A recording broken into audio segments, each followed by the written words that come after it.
I need it that far back unless we can fucking move that, but you can't move this fucker. Oh, we can. Do you know what? I was going to do it in that room and I thought it'd be quite a nice shot with that in the background, wouldn't it? Yeah. Think so? No, that's right. Yeah, it's good. Yeah. The old Elton It'd Terrace. be better with a couple of Millwall posters up there, though, wouldn't it? A couple of thingy, Neil Harris in his Cardiff. I think that we should be fine. Just talk nice and loud. Okay. So we're off. Well, We're off. That ain't going to be hard for me to talk nice and loud, is it, Dan? Me or you will be absolutely fine. My voice travels a million miles. It does, mate, especially in an echoey room. Thanks for being the first guest of our Roaring Lion podcast. That's an honour. Thank you thanks very to much. Elton Terrace Club. Yeah, thanks to the Elton Terrace Club for having us. Yeah, thanks to Elton Terrace Club. Yeah, brilliant. So usually we speak after a game, heat of the moment. Yeah. They're all fucking shit, or they're all brilliant. We're having Chinese tonight.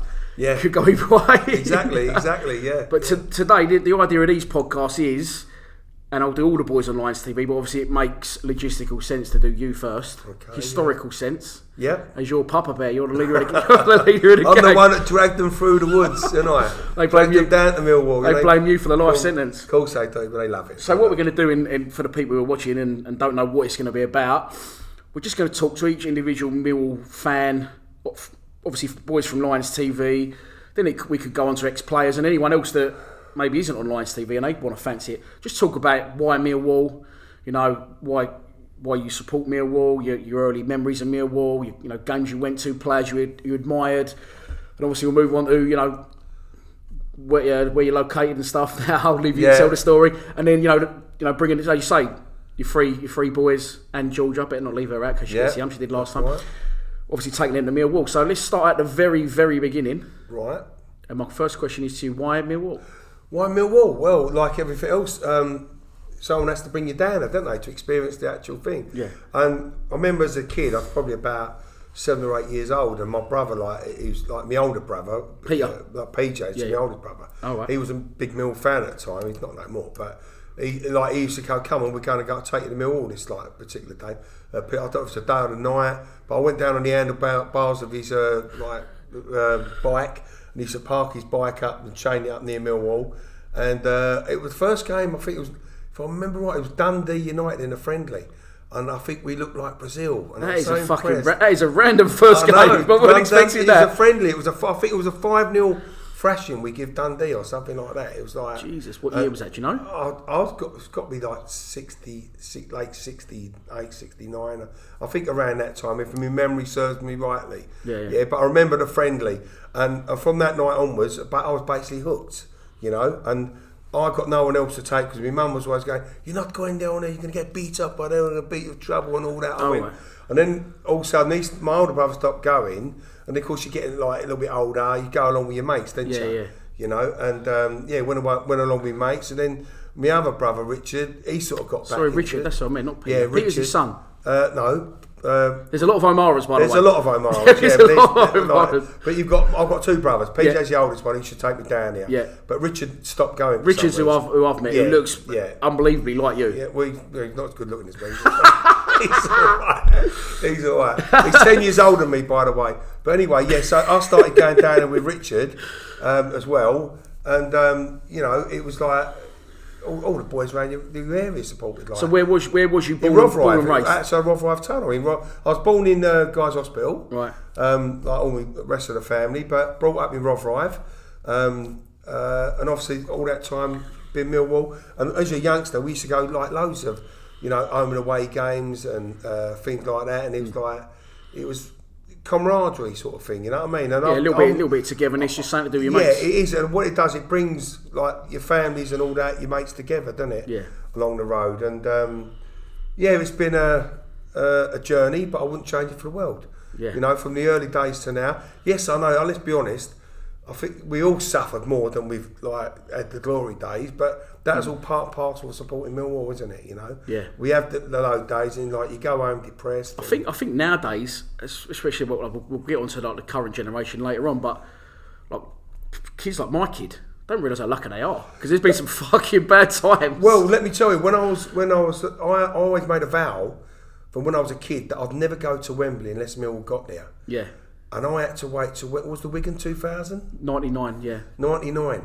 So I had to wait from, like I say, 1968, 1999 to get to Wembley, and I vowed I'd never go there until we got there against Wigan. I was given free tickets to England games and free tickets Just for that and refused all that. You know what I mean? So there's no way I was going to go. I kept that vow. Then when we got there, but like you say, I had to wait all that time. Our boys, like 20 in their 20s, they've been there like 6, 7, they get bored of it now. We went. Obviously, I was 19, so it was. I thought, we're going to Wembley. Probably the only time in my lifetime I thought at 19 years old that I'd be going with Millwall. And as I said, now we've been God knows how many times, 7, 8, something like that. 7, yeah. It's like someone said, they built the Jubilee line for Millwall fans. Didn't they? That's the rumour. So growing up in Rotherhithe, you was the youngest then of brothers. Yeah, I would be. Yeah, we're youngest of brothers. Yeah. Can I ask where old man Omar was? Your dad was. His dad is obviously a typical Irishman. Was he not a Mill fan? No, far from it. No, they was like typical, like most of our dads of that generation.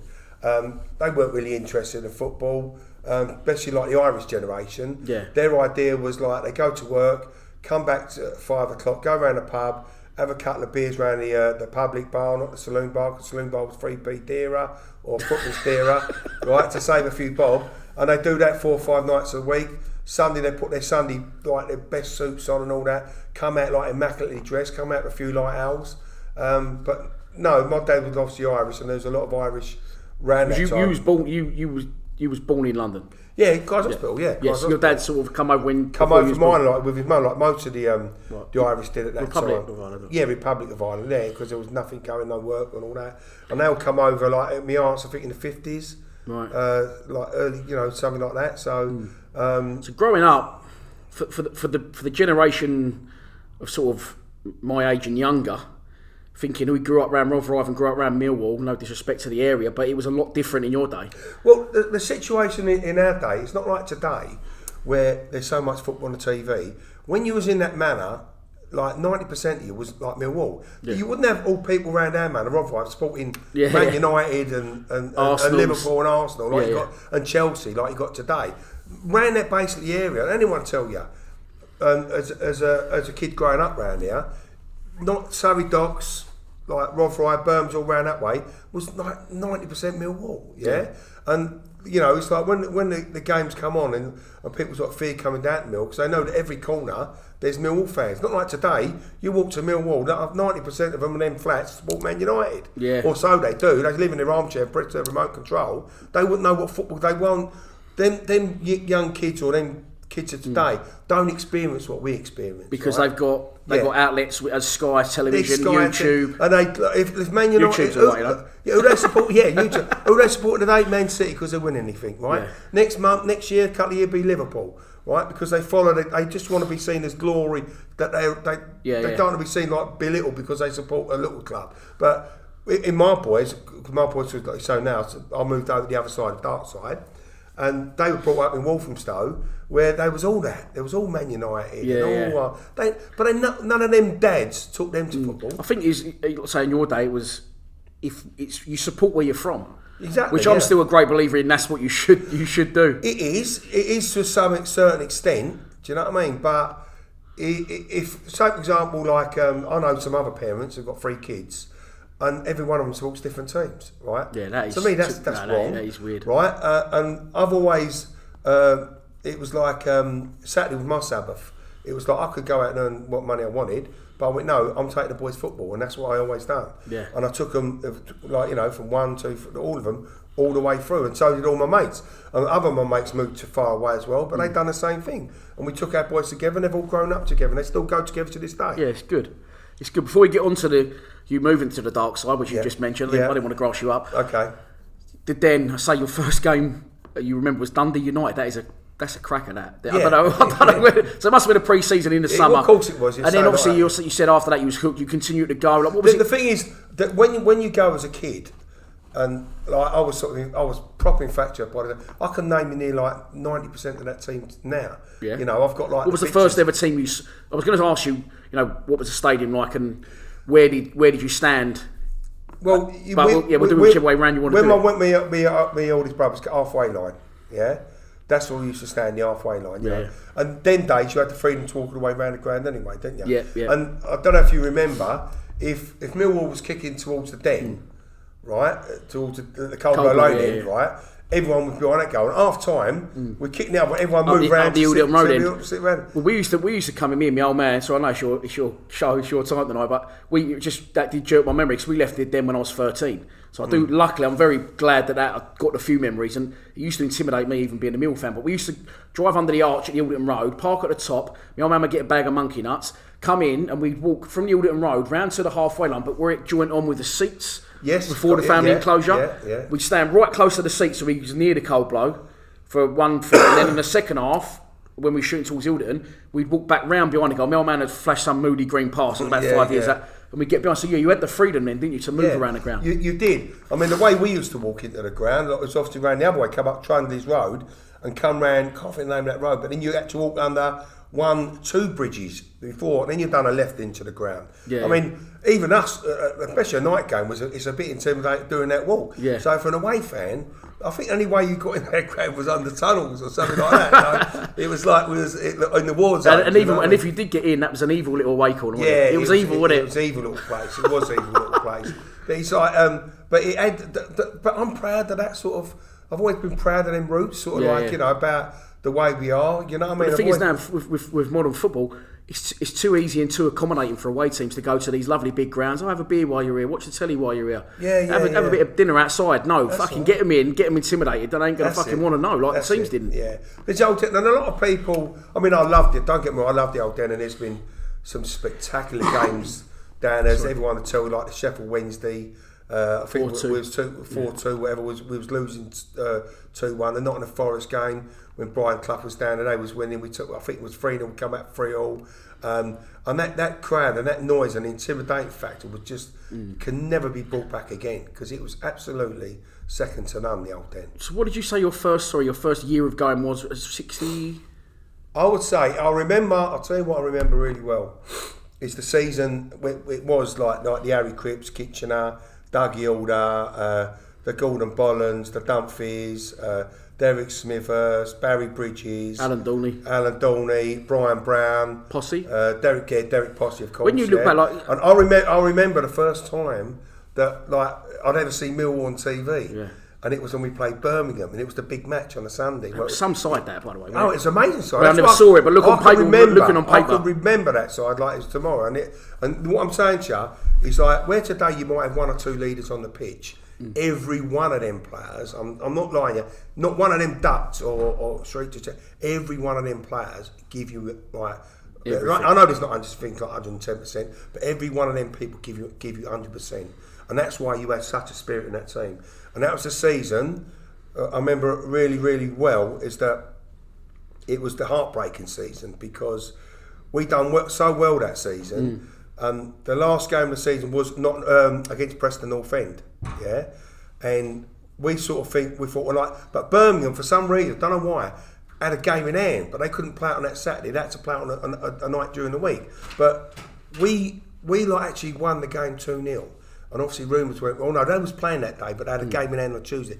Rumours was that they lost. I love that. Rumour was they lost. Yeah, rumour was. It was all the little transistor radios, wasn't it? Yeah? They've lost, right? Yeah. Of course, we're all celebrating, we're jumping on the pitch and all that, and then slowly but surely the news come through that they won, right? I think they're playing Huddersfield, or something like that. And then we thought we was up for 1 minute and we weren't. And then it come to the game on the Tuesday or the Wednesday night. Birmingham were playing Leyton Orient, and like my brother, like Richard, was telling me, so it's coming. We're going over there. We're going to go over Leyton Orient to get in there. But there was it was a night they had, like, I think Bob Latchford, the Trevor Francis players like that, good players, really good team, and thousands of Mill went over that night, thousands, right? And in there we couldn't get in the ground. We was just waiting outside. It was just, I don't know what the crowd was that night, but it was massive. But there was obviously more Millwall fans there than Leyton Orient fans supporting Leyton Orient, you know. And obviously most old school like Millwall fans like myself will know what happened, that they won and we never went up. And it was that season that I'll never forget, and all them players. How old was you then, do you reckon, roughly? Work out, I think, what was it? I'm not the greatest with days. What is 72, 71, 72? So I probably been about 9, 10. Yeah, right. And it was proper in the blood then, and I remember I was like, you know. Was your old man like, where are you all going every Saturday, you boys? Did you never try and get him involved? No, never, no. Just weren't having it, set in his ways? Weren't old school. No, he was old school, he weren't set in his ways.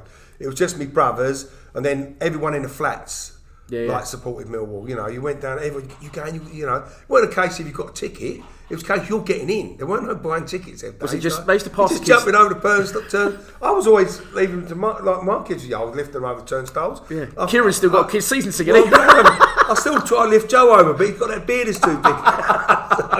But yeah, I was down to once. I remember lifting one of them over and hitting their head on the roof, but they was like 22 at the time. You know what I mean? So, but ever since that time, it was that a case of you suffered, and listen, of course we suffered, and you know, but it was all part and parcel of it. It's going out that day, going with your mates, having a laugh and all that, and a bit of banter, and that's what it was. And you just get hooked.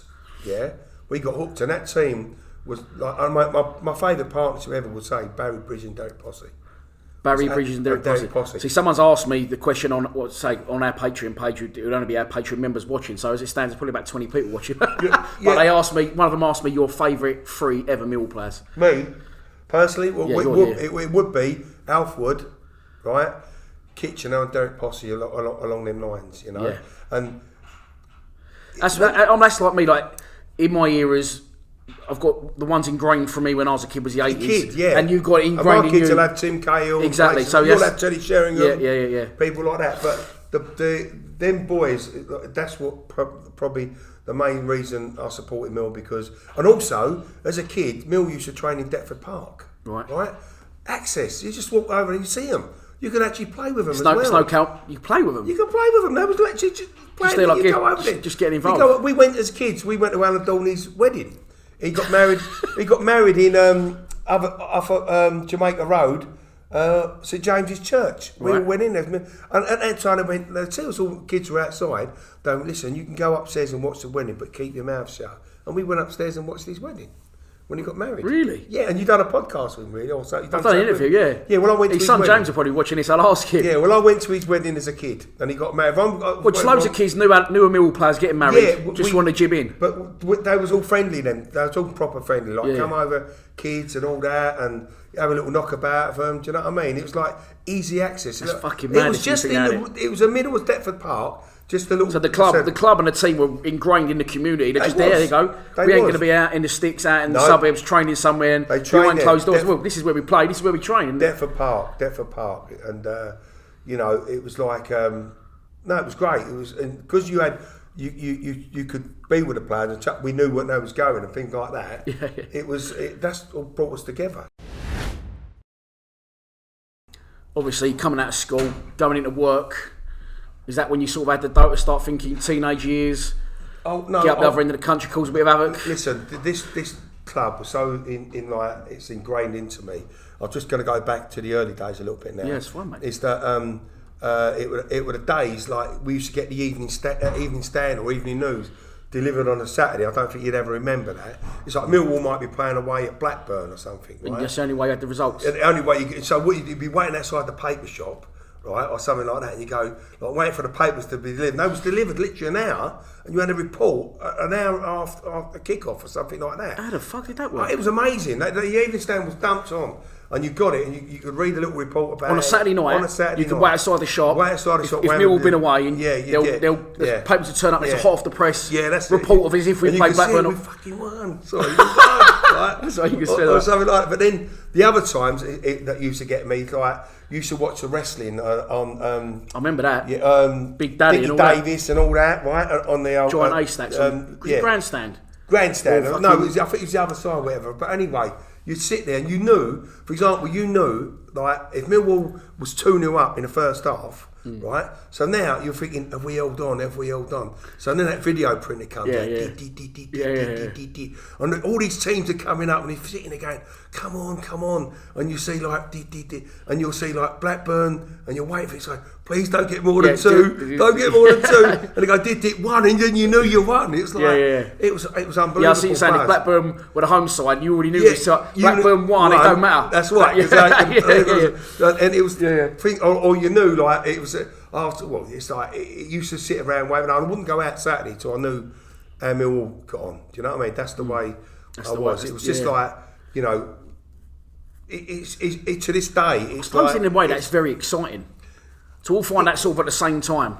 Because now people are fucking like, especially someone like me, I'm on it all the time. I just need to know things quickly, and I want to be the first one. Then I'll put it out there. Someone will tell someone else, and it spreads. But to all find out at that exact moment. Exactly. Imagine you all fucking huddled around the paper. You all run the figures like you go, all the old fellas. Some of the old fellas, old school, would obviously be Millwall fans, and they'd go back into the pub and enjoy their pint or something like that. You know what I mean? Decent. It's like, you know, it's amazing them days. Like, you know, I said I don't know how they do today without their mobile phones, but in them days it was good. But like I said, getting back to the players, they give you all them players. They come off that pitch, right, and that, you know they're putting the shift. Do you know what I mean? And you could get beat 3-4-0. Yeah. But you know the likes of Cripps have come off and Kitchener, and they'd like be muddy shirts and especially you can see the white anyway. And I was about to say, and the pitches in them days. Oh, were terrible. Fucking outrageous. They were terrible. You wouldn't like run a horse across it. No. Do you know what I mean? When people say, "Oh, like, you know, the standard of old football isn't as good," if you look back, it isn't.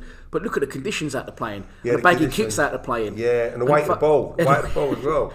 And with a fucking brick. Yeah. So you moved to the dark side. We moved to Stratford first of all. Which I know it's the other side, but it's literally just the other side. Yeah, it's just the other side, but it was like their Was the Blackwall there then? Huh? Was the Blackwall Tunnel there then? I'm not joking. No, Blackwall Tunnel was there. The A12 weren't there. That road I say I was serious. No, that road weren't there, but it was a major wake up call. Do you know what I mean? It's like from moving from an estate. Did you not try and come on? It's all right where I live.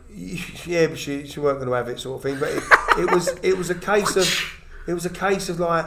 It was a major like wake up call because where you go out around Albany Street in the morning, Pete, and everyone was like friendly and all that, and it was like I was there and I bought my own house, and looking across the road, no one was saying hello. There was lost that sort of community feel, like I proper lost it, proper missed it. Yeah, you know, and we was there for about 5 years in Stratford, and then moved up the road to like Leytonstone, and where you live now. Yeah, where we live now, which is sort of better area and. The people were more friendlier, you know, because up there where we are now, it's a mixture of like Arsenal, Tottenham. It's a lovely road where you live, and it gets a nice, it gets a little bit of a suburban like community feel about it when it is actually just round the back on top. Don't say where it is, but just on top of everything. Yes, but then you come round that back in that little when you're like in a little TARDIS of a little. That's right, exactly.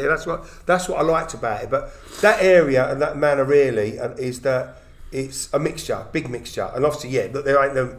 I'm probably the only Millwall fan in that area. So what, like when you moved over there, say in Stratford, you didn't really talk no one. When you got talking to your neighbours where you live now, like, oh mate, how you doing? Oh, you Millwall fan? And they like, what? Yeah, Millwall. What are you doing? What are you doing over here and all that? Like, you know, and like, of course, I work for the gas board, and I have these big Millwall stickers in my vans and all that. Do you know what I mean? We'll get on to your van later and the contents of it. But then, well, what are you doing? Like driving over here? I went. Talking about, you know, they went to me like you're West Ham man. I said, listen, you got more chance of bumping into unless you're a Walsall fan round here than a West Ham fan. They've all moved out to Essex, mate. They've all gone. Yeah. You know, which they have, which migrated, like a lot of Millwall fans have obviously done. We've all migrated. Every football club's migrated out of London. Since I started the channel, I never realised that. Like, so you're in East London. Who else? Danny's over in Essex.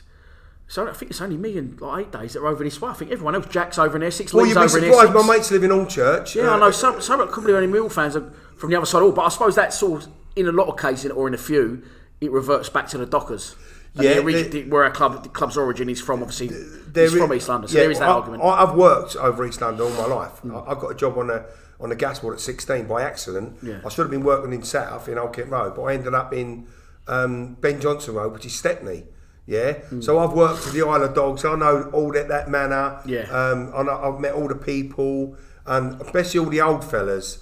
It's all the old fellas that were the Millwall fans, and somehow we lost all them Millwall fans through the generations.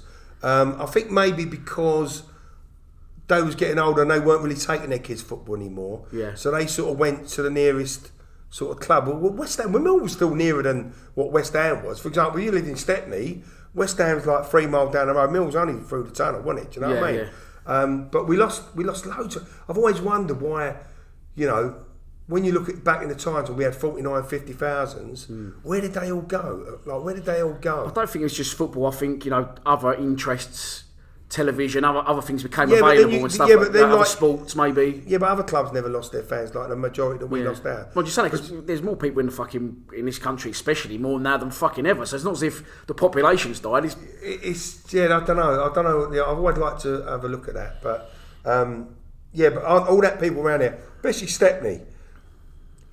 There's quite a few people from Stepney support Mill, but again, most of them Stepney people now, like you say, moved out to Warnchurch and places like that. There is a few scattered about there, Yeah. But yeah, I've never had a problem being a Millwall fan, even working over that way, being in Leighton. So no one's ever sort of said anything to me about Millwall or anything like that. Right. They all obviously the big question: well, why you support Millwall? Why not? Like, that's where I come from. They all think I'm brown egg. You know what I mean? So was that difficult? Like, how difficult was that to go from, say, you was all mates, all in a flats, everyone goes Millwall, and to move? It was hard. Completely away from that, and be in a completely different environment. It was hard. But granted, it's not a million fucking miles. I know, but what thing it did? It made me even more want to go. Because it brought me back. So if brought me back to the pub. She's made me move away, then I'm gonna make the extra special effort to get back every Saturday at South Birmingham. And sometimes, I'd have one too many beers and not come back on time and things like that because you're still up to that now. Cut that. But you missed it, so it made me more and more want to go. Do you know what I mean? Because you was meeting up with your mates and you was going down there again. Do you know? And that's one of the things we've always had. With our mates, and you are right. We have always stuck together that way through Millwall. Yeah. Now, if we didn't have Millwall, you might have lost contact. Well, more than likely would have lost contact. But we, to this day, and we're like 50s, 58s, 59s, whatever, and we're still close and we still go. And when we go in a pub, it's what we want to talk about when we talk about Millwall. Like when we talk about this, it's the conversation that I love. And the desire and hunger is still there. Like, of course it is. Still bubbling. Yeah. And you're always debating about. So when you get in that pub, and you're with the same people that support the same club, it's like you just want to talk about them. Yeah. And no, that's it. It's like it's ingrained in me forever. And that's it. That's my club, I told you. And that's not only ingrained in you, let's get on to the offspring now. Oh, right, yeah. First, pops little Joey O'Mara. Yeah, little Joey O'Mara, What year was that? Not 80-something? 90? You can put me trouble, 80... Well, he's 80. He's 89. He's 30, he's 30 for sure. 30, yeah, that's right. So he's 30, So, Joe's, as a boy, very quiet. Very quiet, very... And 5 times the size he is now? What? Can we say that? He was quite big, yeah. But he's a very quiet boy, very quiet. And when I was just getting him to school, and I was a bit worried. I think so. I'm sending them to school. I bought in the brand new Mill kit, and they go and I thought, then all these kids knocking around with Man United kits and things like that. I can vouch for it. I've seen a load of their childhood photos because obviously they're all on Instagram. They're all and so many of them. I'm just saying, it's so many. They've all got Mill kits on all the time in them. Yeah. Well, that's what I've done. I bought every time, especially on holiday. I couldn't wait to get in that club shop. I've got beautiful pictures of my boys and all the kit. So proud walking along with their kit. Especially I remember the blue and the white one going back to 2000. And I was like, I was thinking I'd get their kits. I want to show people who I am, where I'm from and who they're from. I know it's a bit over the top. That's what I wanted to do with my boys. But Joe was timid and I thought, is he going to get bullied at school because of all that, because of who they and they're rubbish and all that. And Joe didn't give a monkeys. Right? And he sailed through it. And then... What was the first game you took Joe to, do you reckon? Do you remember? Joe was probably about... So 89. Joe would have probably gone to the old den, but wouldn't really... brought our boys... He wouldn't really... He would have gone to the old den, but wouldn't have remembered it. Were you one of these people that took him when they was of age? Or was he like 6 months old? Go on, get on with that. I'd say about 3 months old. Oh, really? No, I took him about 3 years old. 3 years, yeah. About 3 years old. So probably just would have been right on the cusp of leaving the old den. Yeah, but it's funny. It's funny with him at that time. When I took him at 3.5, 4 stroke, every time I went out the door now, he thought I was going to Millwall. Like every game, everywhere I was going to work, he go, "Go to Millwall, Dad." I went, no, I'm going to work. So you got to wait for the. It's only once a week, but kids don't understand days, no, times. But it was once every 2 weeks, wasn't it, with him? Of course, of course. Even like my mother mate brought his boys and that, and we went together, and it just grew from there. And of course, then along come piss taking Connor. Yeah, so I had to take him along, and then because I'm taking the boys, I couldn't drink no more. Right. Because I had to drive there and back. It changes. You had to change. Your Millwall journey continues, but like the things you do along the way, sort of has to be tweaked because the fucking kids ruin everything, mate. That's right. So then I, so I know. So I couldn't dare have a drink. Do you know what I mean? So, and then obviously Kieran comes along, and again you can't drink. So Kieran and Joe's quite a big age. Connor's 26. 26. There's 4 years difference. And then there's another, I think, 4 years difference between Kieran and Connor and Kieran. But as going along, all for their lives, like Connor as well, he was more cocky. He'd put his Millwall kit on him, proud and like show people. He was more cocky, yeah. And then Kieran come along again. He was a bit cocky with it. He wanted to put his Millwall kit. And then all of a sudden, when you're going to play football, instead of being one Millwall kit on the pitch out of 10, there's 3. Yeah, and they're playing together, and it's like they listen. The boys are proud. I've not instilled in them. We know that they know when everyone has a dig at Millwall, there's always they want to have a sort of poppers for any little reason they want. And like we was watching a program the other week, and Mum, some people can't get, but like, as soon as this guy said it, I won't go on the way. Even my boys went, well, that's typical what people do about Millwall. They always got their backs up. Because we like they've got that mentality of I would agree. So they wasn't brought up around the area, but they fully understand. Well, and to this day, all still go to most games. Yeah, and you still pay for all their season tickets. I know that for a fact. Yeah, exactly. I don't think they know what it's like to give out money at Fuck you, it must set you back a few quid now. I'll tell you, set me back a few quid when I stop at the Blakey Martin Way service stations, all right? Yeah, I know. And they get the thing, that's about 30 quid, right?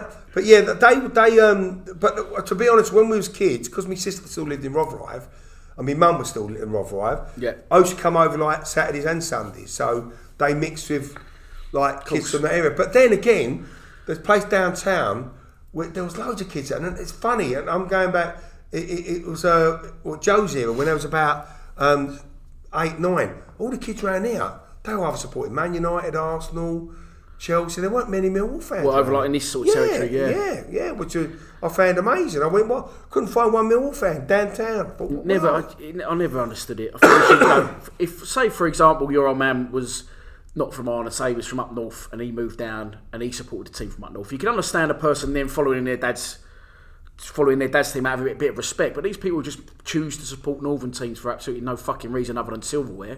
I just don't get it. I think they a lot of these people. I'm sorry, but they are sad. Like it's like when they start screaming and jumping up and down because like Man United have scored and they've never been to the ground in their life. I find that quite sad. Yeah. There's a big difference between a football supporter and a football follower, isn't there? Yeah. See, my kids, like I said, for my kids, I took them like most games, even the away games, which I drive, take them away games. There's a lot of parents out there. They might be an Arsenal fan, but look, fair dues. Arsenal, Tottenham, they probably can't afford to take their kids. Yeah, true. To them games because it's like £40-50 a ticket for the adult, and I can understand that. To be fair, people go, well, it's all right for you to take your 3 kids because it only costs you, nothing. Do you know what I mean? But well, back then, I was about to say, fuck, it does now. Yeah, well, it does now. But what I'm saying is like like I said, go back to the other guy. He's got 3 kids and they support different teams because he doesn't take them. Do you know what I mean? Some of these parents that. I know life is all about expense today and mortgages and bills and things like that. Quick drinks break. Quick refreshers. Pioneer Foster's. So we got ahead of ourselves a bit, which can happen with me and you. Yeah. So we just want to recover and reflect back on, obviously you spoke about the teams of the 60s and the early 70s, but the 80s, especially obviously the late 80s, early 90s, we finally, after probably for you around then, 30 years of being a Millwall fan? 20 years of being a Millwall fan? 61, 71, 81, 91. Yeah, about 20, 28. We finally made the promised land. Yes. Yeah. What was that? I mean, I've got my memories of that, obviously, but we're here yours tonight. Unbelievable season. I was going to say unbelievable scenes, Jeff. No, it was like when I think the start of the season. I think we signed Tony Cascarino. Yeah, I believe, and we already had Teddy Sheringham. Erlock, I think, might be signed the season before. Might have been around that time. But you had that feeling. You had a little feeling in you that something might happen. You know what I mean? Something might happen. Yeah. This time, and I don't think we were sort of up there much. We sort of come late, if I remember rightly. We come late. Latecomers to the party. Yeah. We sort of broke into it late. I think Villa and all that were the front runners at the time, something like that. And we sort of come like a steam train towards the end. And it was like, can't remember it like individual, or I remember getting near to the finish line. And one particular game I remember was Bournemouth away. Yeah. Erlock scored. Yeah, they scored. No. I think that was a game. I think we went 1-0 up, right? We went 1-0 up. Me and my brothers right in a packed. They was absolutely packed there that night, and they got a penalty right near the end, and we needed to keep that momentum going. I think it was 2 points for a win then, weren't 3 points, yeah. And we needed to keep that momentum going. We was winning all the games, and Brian Hall saved the penalty. Yeah, and it was like we just scored a goal. It was just unbelievable, and it was that was a massive turning point. You know what I mean? Went on to win the next home game. Then we went to Hull away. It was the penultimate game. Again, when the games do count, to be fair, Millwall fans do turn out in their numbers, I've got to say. And that we took over Hull that day.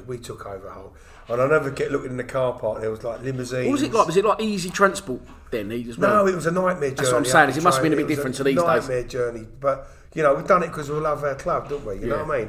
And you had that thing, you thought, if you win and results went for you, you might be promoted. You know what I mean? Yeah. And, of course, we won, I think it was 2-0 or something, or 1-0. 1-0. Kevin O'Callaghan. Yeah. And I'll never forget the final whistle. And it was just pandemonium. And like, we weren't sort of sure what happened. The geezer went, got to tell you, congratulations, Millwall. You are now like so-and-so champions. We're champions, weren't we? Yeah. Because all the results went our way. And it was just pandemonium from that moment. I can't remember getting home. Then. The whole 5-hour journey coming with it. In the car park was Ramo and people. It was just people. I see like you do. You see the older generation crying and the emotions was just unbelievable to finally make. Do you ever think it would happen in your lifetime? Yeah, of course I did. Cool. That's why we all support me. Like we always belief. Even now we know. Listen, eventually we're going to get there. I think so. 100%. No, there ain't no think so. We're going to get there, right? No, 100%. I know that because I think we've been held back, and I might be a bit thingy on it, but I think we've been held back the last few years. But I think what he said, just need that right people like to back the club and to put some money behind it. We've been there nearly time when Dennis Wise was in charge before, and we was in the playoffs that time, weren't we? Yeah. And the cup run. The cup run fucked us up, and then we got falling away. And we just dropped out of it, But at that time, if you had the little investment, that little push, every time it comes to that little push, we don't just get it, just the pushes over the line. Yeah. But I do believe I could see us within 4 years, I reckon, we'll be in the Premier League. 3 or 4 years, I reckon. Do you reckon? Yeah, well, why not? Burnley's are there, aren't they? The Bournemouths are there. Yeah, mate, you're right. People always talk about our club. Well, we ain't got the money. The thing is as well, like, people say you wouldn't want to get there. I know we're jumping ahead a bit here. People go, fuck, we're fucking Millwall. We're hard. We don't want to go in the fucking Premier League. But look at the time, going back to that we did get there. The team we had in it. Yeah. Cascarino, Horn, Sheringham. And he bought Stevenson, and I thought that was a little jewel in the little jigsaw. Yeah. Scored at Anfield. Yeah, the games we played, the kits we had, the players we had, it's all iconic. So it would be, again, it would be brilliant. But you were saying you're going back to Anfield, you're saying you was there that day. Yeah, that was my next question to you. And what do you remember of us, the 2 season we was in the top tier, but the away games, was it just like different fucking world going to Anfield instead of going to Hull, for example? Of course it was. We went to Man United. Well, the escorts were longer and things like that. We sort of escorted all around the town. Remember going to Liverpool, took us an hour and a half to get to the ground because they escorted us all round here, away from the estates. Marched as well, like walked around. Yeah, walked us round, yeah. And that was a game we went, Paul Stevenson scored, didn't he? And Nickel, I think, scored the equaliser. Yeah. But they didn't deserve that. They didn't deserve it that time. And then we went to places like Man United, and we got thumped at Man United. 3-0, I think it was. It was at the Villa. The first game was 2-0 up. Did you go there? Yeah, I was there that game. Missed the first 2 goals. We were 2-0 up. I think Cascarino and... Cascarino both. Was it both? He scored. And then they come back. McAnally, I think, won the halfway line. How comes you missed the first 2 goals? Because my brother's timekeeping was shit. Yeah. With me, if I'm going to leave for Aston Villa, I'll leave at Aston Villa. I'll go, right, let's leave at 10 in the morning. Get out there for about 12 and have a couple of beers. He'll go, no, let's leave at 1. Right? And like, that was his timekeeping. And like, we got there about, I don't know, 3:30 or something like that. One of the most iconic games you could ever go to. For Millwall, first season ever, first goals ever. We went everywhere. And it weren't so much that you got to buy a ticket them days, was it? You just turned up. Just rock up, You can make the decision there and then, like the night before, couldn't you? Whereas now, you ain't got your ticket. Yeah, we went. Midday on Friday, you can't go. We went, and that was it. And we was getting in. Whitewood Cook was getting in. We were at Glymer Fence, we'd get in. We went to the likes of Man United and the Man Cities of this world, and the Evertons and the Liverpools, and it was enlightening. You know what I mean? But like, if we get there again, fair enough. Let's get there. Have a year up, have a bit of fun up there, get hammered a few times, come back down. Lot of Sunday morning 11am kickoffs. Come back down, have a bit of money to keep the club stable for another 10 years or so. Yeah. That's what it's all about. I do get what people say, that I think you can lose your identity when you go up there in that league. I can imagine there'll be a lot more stewarding and sit down, stop swearing and things like that. The thing tourists. About tourists are sneaking in now, by the way. We have got quite a few tourists in at the moment, but at the moment, you at Millwall, everyone's effing a blind down at Millwall, aren't they? But some people say to me sometimes, you need to stop swearing on your channel. I said, I do try and I do understand what you're saying, but fuck me. If kids are watching my channel, it means they're going to Millwall. If they're going to Millwall, they're hearing a lot fucking worse. Yeah, like I remember when I took Joe, I think it was Joe. So I took him, and she went, no swearing there and all. I went, don't worry, he'll be fine. And his nan, his beautiful nan, Jean, he come home that day. She said, "Did you learn any songs, Joe, today?" And he said, "Yes, Dad." He said, "The referee's a wanker." Right, and I said, "I told you should bring your dad to the den and all that." Oh no! They were the stories, getting back to it, I can understand. You like at the time there, like I said earlier on, if my 3 boys are young, a different area, I probably wouldn't be able to afford to take them to Tottenham or an Arsenal and teams like that. Do you know what I mean? Millwall gets its critic for its prices, but I think generally over the time it's been quite fair. Yeah. Right, it has been quite fair. I think they've looked after the kids' side of it especially. Yeah. They've done good deals. They've done that early bird thing, which you've got, any fan, you've got to jump on that early bird because it does save. It's been frozen for 2 years now, hasn't it? Yeah, I think they've been really good that way. So we know all them people inside have got their critics and all that, but I think they've been fair with the prices. And all right, let's get up there. Let's have a little fun. And see what happens, but why not go there? Do you know what I mean? Yeah, no, definitely. Let's talk more about it. I love that. Let's hear a few more stories about like the kids when they was younger going to games and fucking games they liked, games they didn't like, games they dropped you in the shit with fucking Nanny Jean like they did. Yeah. Games because obviously most of because you've got members. Well, I was taking my nephews as well. Right. So you got your nephew's called Peter. My nephew called Peter. One of them was called Peter. Yeah, my nephew's called Peter. So I used to take him along. And another cousin, like I call him, my nephew Tony as well.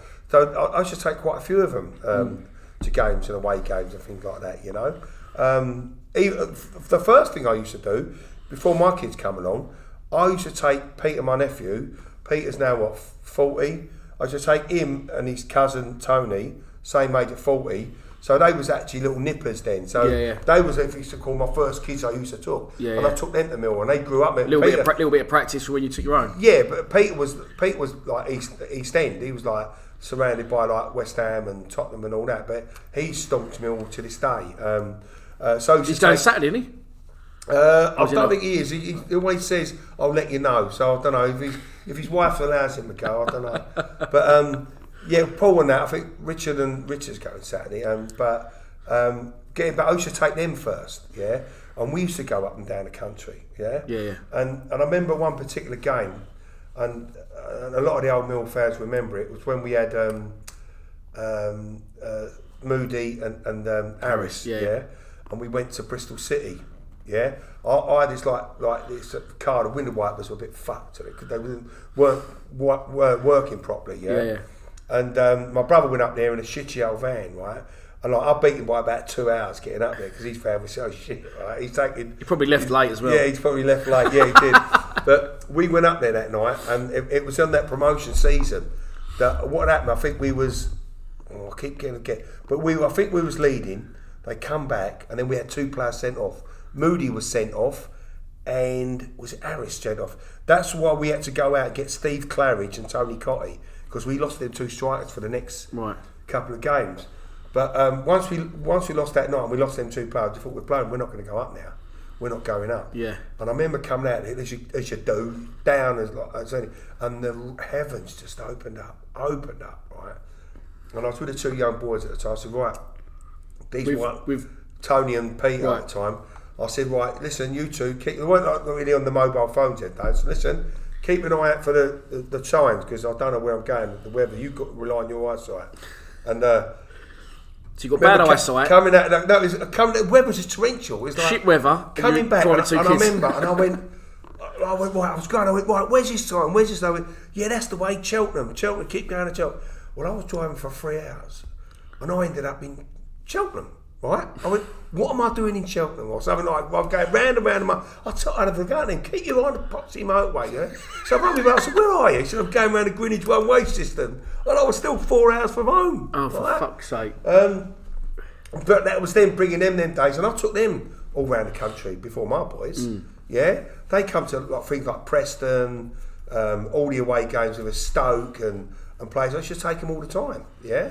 Until they got bigger and they started to go on their own. And then, of course, along come my boys, Joe, Connor and Kieran. Then we all sort of went as a unit, because I used to pick Peter up from Stepney. You still do as well, wouldn't you? Yeah, we still do. Yeah, that's good. That's good. Because I used to go mile man, but then I feel bad now. I suppose it would have broken him at the time, but you don't realise. Yeah, when I got about 16, I fucked him off and started going with my mates. Yeah, that'll when Mini Me does that, that'll fucking kill me. That will. Well, it's always them. They go, anyone fancy going we're going to go. So anyone fancy going to Swansea? So wait, I'm saying nothing. They go, who's getting the tickets? No, I've kept my mouth shut. Dad, you sure you don't fancy Swansea? And all of a sudden, Kieran was going to get him. He can't get him. And anyway, he goes, right, they went, who's going? I went, here, just put my card, go and get the bloody tickets. And then they go, so how are we going to get up? I'll get a car, I'll drive up there. Do you know what I mean? But the thing is, I told you now, there's nothing better than going on an away game with the boys in the car and having a banter with them, because it's brilliant. Yeah. And that is gold to me. Going well. Listen, we go, if we lose, of course it's like a comeback winning. But if we come back losing, it's not far into the journey that them fuckers have got you laughing again. Yeah. Do you know what I mean? Yeah. That's the way it is. I see it a lot as well. A lot of Mill fans say, like on their Facebook and all that, putting photos up, another brilliant day sport by the football, but you still have a good day, even if you do lose. It's being with them. Yeah. It's about, when I go there, you've got like Peter, Paul, Richard, me, Connor, Joe, Kieran, and we're diehard Millwall fans. Yeah. They're proper Millwall fans without a shadow of a doubt. Yeah. And yeah, of course it could get you moody and upset when you lose. Especially last season was a dire, and it was like. At one stage, I had to drag them up there. I'm not going. I'm not watching that shit. Oh, you're coming. I've got your fucking scenes that you're coming. Yeah. Or you pay me the money back, whatever. So talking about, obviously, you and the boys all going away games and that, what was the sort of, did you take them all from toddlers to away games, or what was the sort of age you got to when you started going away games? And then my next question from that, following on from that, is going to be, what's like the best and worst away games you've all ever had together? The best and worst away games I've ever had together. I've got a suspicion about what the worst, what I want to hear is... There's been so many, Dan, and they're bad, and let's be honest. Because Kieran used to be a ball boy, didn't he? Yeah. And one of the worst, obviously... That's the one I want to hear about. What, the Bradford one? Yeah. Oh my God, yeah. Bradford well, I've heard it, and I think it's great, but obviously I want everyone else to hear it. It was, as you know, I've been up and down, not so long ago, on a Tuesday night to places like Exeter. Yeah. Where we go, do fans go, let's go for it. We go up there, Yeah. and then you're winning with about 3 minutes to go, and they equalise. The journey home is terrible. Especially with 2 or 3 years in the car. But getting back for the Bradford one, and the only reason we went out to Bradford, because I think if we beat them, we'd have got Chelsea in the next round. In the FA Cup, yeah. In the FA we drew Cup. 3-1 home, didn't we? Was it 3? Yeah, something like that. And I went, listen, we got to get Chelsea. We got to go out there. We got to back the boys. We got to get that Chelsea game under our belt. And so my nephew goes, I'll drive up there. I thought that makes a change. He's a driver. So took me and the 3 boys up there.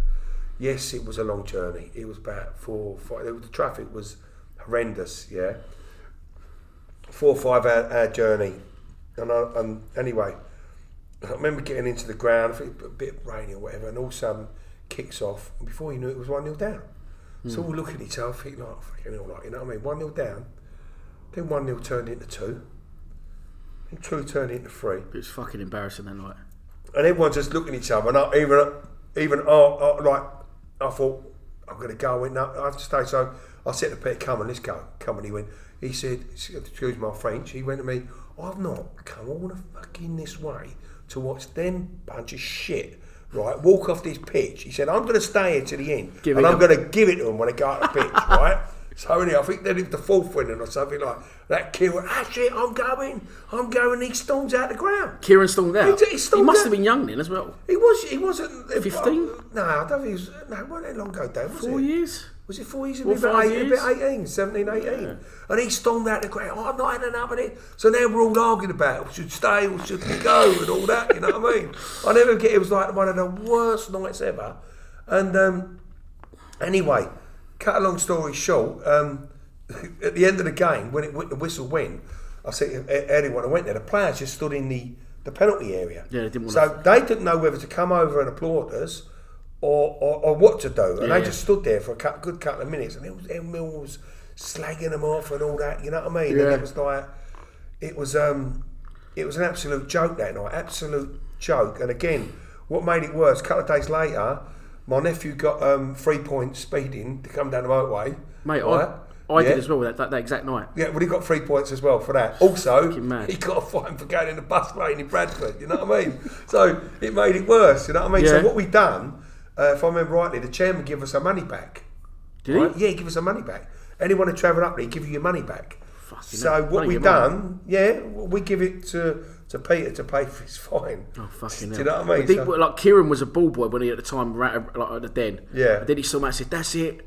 I'm not fucking being ball boy no more. Fuck them. Kicking off. It was one of them, I'm not going down there no more. And it was, I don't know if it was that season.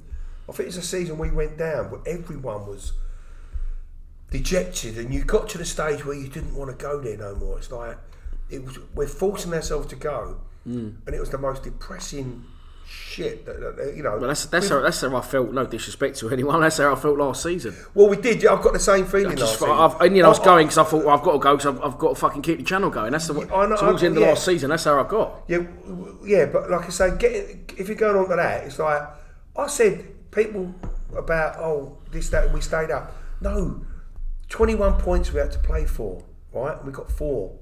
We should have gone down. I know we stayed up. Of course we did. I know we did. Everyone knows. But we should have gone down. To be fair, there's 4 points out of 21. It wasn't that we was that good. It was just other teams were that bad. You'd see the interviews after the games. It was depressing. It was really bad. Well, let's move on to the modern day. Yeah. You was actually the first person I ever interviewed at the Den. Yeah. It wasn't even for Lions TV, was it? London Live. I was London Live. I was doing a fan guide, and I bumped into you outside. I said, yeah, I'll do a bit. Yeah. Weren't you like? You love a bit on the box, didn't you? Weren't you on like London Live twice in 1 week? Yeah, I was. Yeah, I was doing. They interviewed me about I think the Ferguson job, like at Notting Hill Station. I come out of Notting Hill. That's where it's based, over that way. Yeah. Oh yeah, when I come out of the station, someone put a mic in front of me about who they think the next Man United manager will be, or something like that. You know what I mean? So yeah, I was on the channel then. Because you done the channel then. Well, before it was the channel, but it's actually the first video I ever put up on Lions TV just to get some content out. And then probably 2 years later, year and a half later, Kieran comes along. Didn't know he's related. Does a video. He was on a mission. He was on a. You know what he was up to? He was on a mission. Oh, what, to get on? Oh no, not he wanted to, like, he was watching you do what you wanted to do, and he went up there on his own. You know. Yeah. They're going with me. Mate, well, he's been up a few games. Sheffield United away a couple of years ago, and we lost 2-0. He went up on his own. He used to go games on the support. Yeah, but who do you reckon? I'm going to eat you this question now then, before we get onto like the present day Lions TV. Who do you think the most hardcore Millwall fan is out of your three? If you had to say, he'd go to his last breath, that one. Well, I think, and I'm going to be, what do you call it? Diplomatic? Not diplomatic, a bit controversial. Oh, gosh, yeah. Right? I always put down, when you're a football fan, I don't care what you say, women get in the way. Right? I'm sorry, but they get in the way. Yeah. And any young bloke out there in their 20s to 30s, mate, get a grip on these women because. Right, get a grip on these women because when you go out with these new girlfriends of yours and you want to give up your Saturday and for them, or they tell you can't go. Are you suggesting that some of your sons are being reined in? They are proper and they know who they are. Right? So, answer to your question Nice, there's more than one. The answer to the question there, I would say the most diehard without a doubt is Joe. Yeah. 100%. I would say Kieran is very passionate and diehard, but can throw a wobbly at times. He throws a wobbly, and it don't out. suit him. When he threw a wobbly that time doing it on your channel, I pulled him in on that. I said, that don't suit you throwing a wobbly. We ain't like a West Ham channel. Like Derby, the one at Derby. Yeah, we're not like screaming like West Ham and Arsenal fans, screaming like babies when we lose. We lose. We don't like it, but we get on with it. We don't start screaming like babies. Yeah, you might see me getting disappointed about it. Yeah. Down, but I won't be screaming and shouting through my... I get a little bit huffy, but I don't scream like... And I said to you when he done that day, that was wrong what you done that day. Screaming like a baby. That don't suit you. That don't become you. No, I don't think it helped that day. That ain't his style. It was a little bit rainy and he had his hood up as well. And a baseball cap on and people going, he's a fucking hood brat and all that. Look at this shit Arsenal fan TV. But yeah. He does all right, mate, didn't he? He said he was the first one. You was actually the first one interviewed, but he was the first one to come on Lions TV. Yeah, so I don't know how it materialised, but what the fucking... Kieran's a natural, to be honest. He's a natural. You put him in front of the camera, he's a natural. Mate, I've told him I can't do it forever and I need an understudy, but he can't get out of fucking bed, can he? He is a natural, and I think, obviously, it can up the female viewers as well with him on it, and things like that. Joe has come into his own. Joe was always now he's like quite cocky and confident in his interviews. Yeah. Connor, the normal confident one, is a bit nervy, but he's getting better. But all the three of them have got... When we go on your channel and we talk, what people got to realise, it's our opinions. Yeah. It doesn't mean because we say it that it's right or wrong. It's just our opinions. Me and my boys have got every right to air our opinions because... we go. And mate, let's explain. And after people would go, oh, these fucking idiots, oh, it ain't that bad. It's because they ain't even gone. Yeah, these people that like slag us off somewhere. Listen, 99% of the time, I have nothing but people come up and say, like your views, like, all nice to me. You're going to get your off viewers, we know. Of course you are. Who sit behind their little keyboard and have a little dig. But these are the people that just hide behind their keyboard and come up and speak to us and I'll put your opinion across because that's only my opinion and my boys' opinion, which we're entitled to do. I don't listen, my boys say something on here and I don't agree with what they say.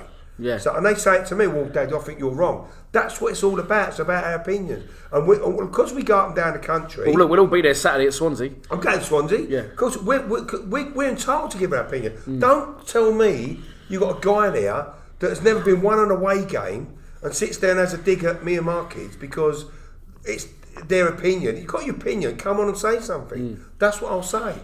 You know, we are Millwall through and through. You won't get no more stronger Millwall than me and my boys. No. Simple as that. Because we love the club and we will follow them all over the country. Right? You've been following... Even when we're rubbish, we'll follow them down the country. Yeah. Well, sometimes that can be... I wouldn't like to follow a team that was fucking brilliant all the time. It'd be quite boring, wouldn't it? That's what I say to my boy. Look, if we go away and we lose games like we did to Red and he's fucking moaning, this is your fault we come here. I said, you've got to take the rough for the smooth because when you get the smooth, you know, it makes you appreciate it even more than when you've fucking gone to Reading, you've gone to Bradford, you've gone to fucking here and everywhere in Aston Villa when you was fuming back in the last season. You know, look, I've been supporting, and like all the boys know, the older boys know what Millwall was all about. We can't hold a 2-0 lead. 80th minute, we're 2-0. You think they're going to concede and make us like biting their teeth last time. Yeah. And do you remember when me and you was at Norwich, right? Yeah. I think it was 3-2 up and you went to me, at least we can, like, minimum. At least we're not going to, at least minimum. You said we're going to get a draw. I went, Dan, this is Millwall, mate. I said, we can lose this. You went, no. And they went bang and they went bang. If you can get the picture of us on that video. And then last week at Brentford. That's what made me laugh, was right? Kieran after the game. Mailman said it, and they fucking proved him right. He was fuming. I turned around, my mate went to me, Mark, he went to me, was it 2-0 up, wasn't it? It was 2-0 up, right, about 84th minute. Yeah. Mark went to me, good 3 points. I looked at Mark, I went, Mark, and he could ask him, he went, Mark, this is Millwall, this ain't over. He went, come on, mate. I went, no, don't tell me come on, this is Millwall. Yeah. A minute later, 2-1. And then I went, they banged the ball, are they going to get a second? And as soon as they got the second, I went, this is over. We're going to lose this, right? And I was proven right. And I knew that they'd do it. And the season before, they'd done us 2-0. And I come out on that game, and I said, in that video, I remember saying it, if I was a worker and I never turned up for work and I put in a performance at work like that, I wouldn't get paid. Yeah. And I said, them lot shouldn't have got paid, you know?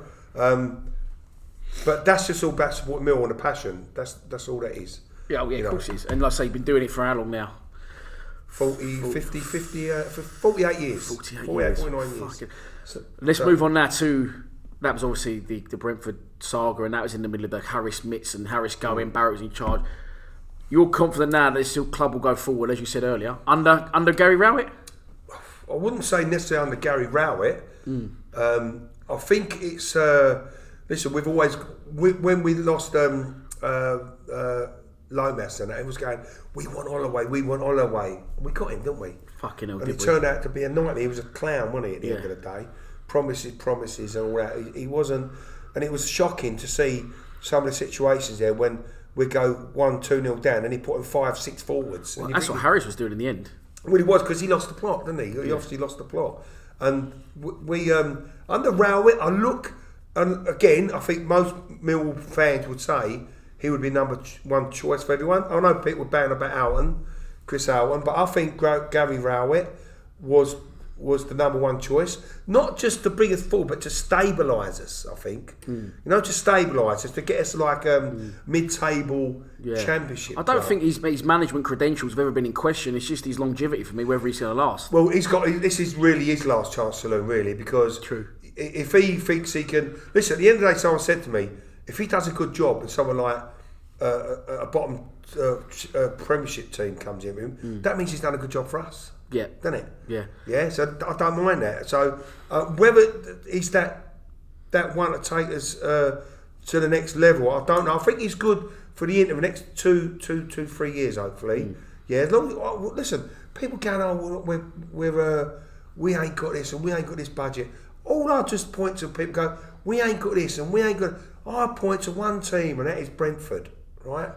Their infrastructure, they're buying things. The way they go out, what they do, they buy players that let go from Spain, Barcelona. They're scouting network, they do right? well. And Barnsley are doing it as well, right? Why couldn't we implement so? Why have we never gone out and found like an Italian League Two midfielder or a Dutch one, which the other team, and Brentford, their team, the football they played against us, Jesus Christ. Similar size club, they've never been into the Premier. No, they're smaller than us, Dave. Come on, they're smaller than us. QPR, I call us a similar, and Burnley, places, things like that. Brentford are not nowhere near us, but they've been managed well.